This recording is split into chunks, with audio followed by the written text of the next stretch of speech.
You ladies and gentlemen, exposinga yet with another one. Now, Kenyans, there is a problem that we have as a people, and we really need to change our ways of doing things, especially on social media. The greed and the shortcuts that Kenyans are looking for in order to have certain documents or get access to certain services is so much alarming. Right now, somebody has reached out and they have lost about 600,000 Kenyan shillings in the name of they were formed into a group to go and they will be assisted to attain a USA driving license. And I'm like, for instance, say you get a USA driving license. So what do you do with it?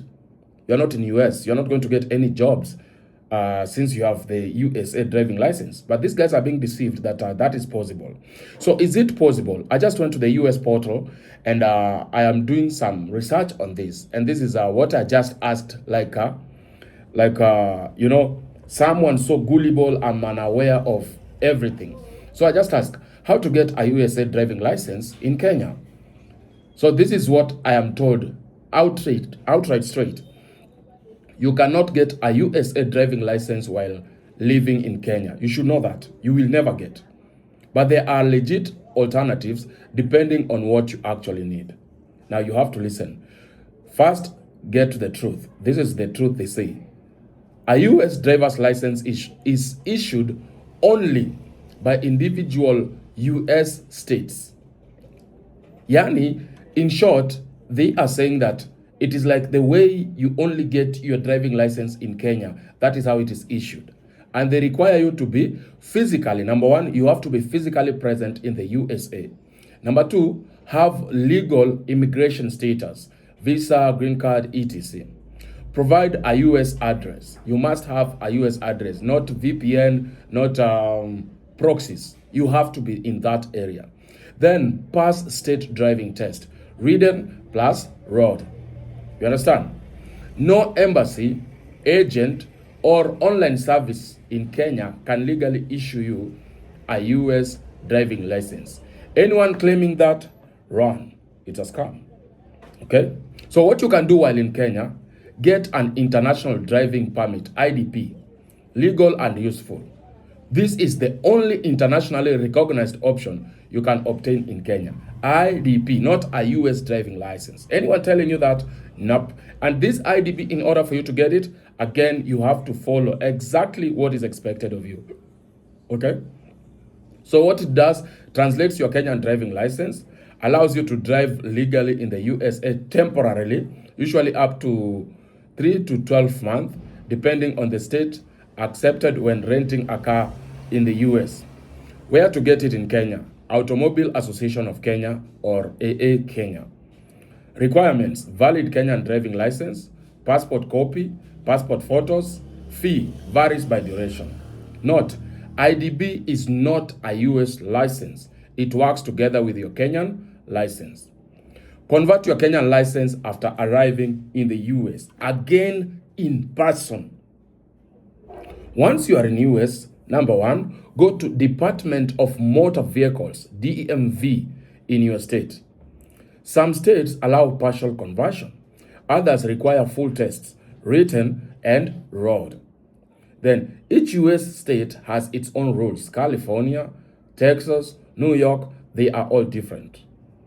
So how are people scammed in Kenya?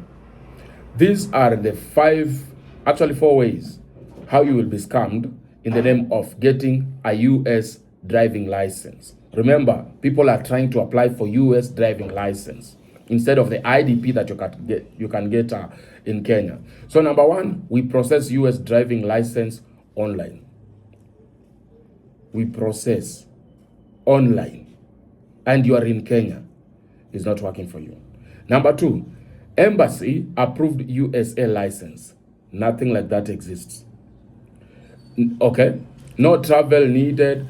DMV connections, hakuna kitu kama DMV connections, hakuna kitu kama processing driving licenses za US while in Kenya. If you hear any of that, please run as fast as you can, because you're going to lose your money. You get my point? So my best advice or real talk to you is, if you're traveling soon, get an IDP. Okay, just get an IDP license, or if you're moving to the US, get an IDP. Then on your stay there, you can later on apply for what? Maybe in 2-3 months, you can apply for the license at the for the license at the Department of Motor Vehicles, DMV, and get your license in the US probably, and start enjoying the driving on US roads. So the idea of you getting any document, in fact, it is not just a driving license. The idea of you assuming, for example, I have seen people lose money. Kuna watu wengi sana wamepoteza pesa, especially wale wako Gulf. O anataka kukuja Canada, o anataka akuje sijui aende UK, anataka kwenda Europe, ama anataka kwenda USA. Ako Gulf saa hiyo anatumia mtu pesa Kenya, huyo mtu amprocesie maybe visa ama nini, eti aende hiyo nchi nyingine. Kitu kama hicho akifanyiki dada yangu, kitu kama hicho akifanyiki ndugu yangu. My best advice for you is this, and it is very simple.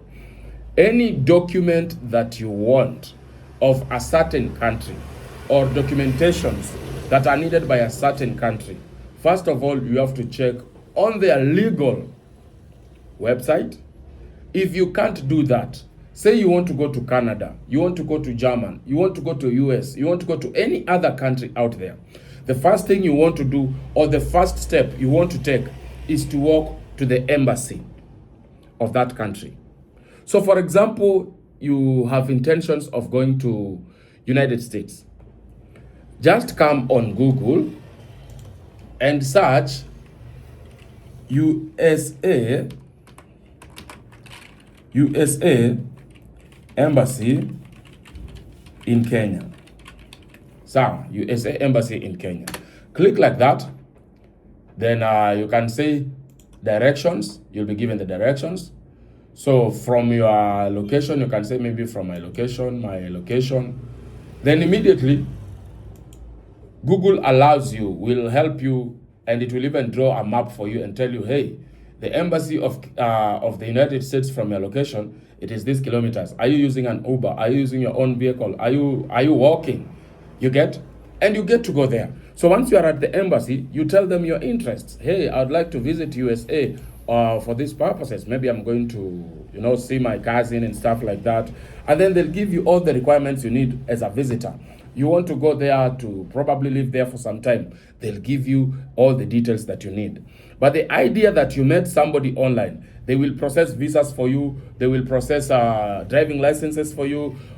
In any country, it does not work like that. Even African countries here, okay? You have to go to Huduma Center pale upate passport yako mwenyewe. Ati mtu atakuprocessia passport on Facebook, mtu atakuprocessia passport on TikTok. You are going to lose your money. So kindly guys, let us just be very, very sincere with ourselves.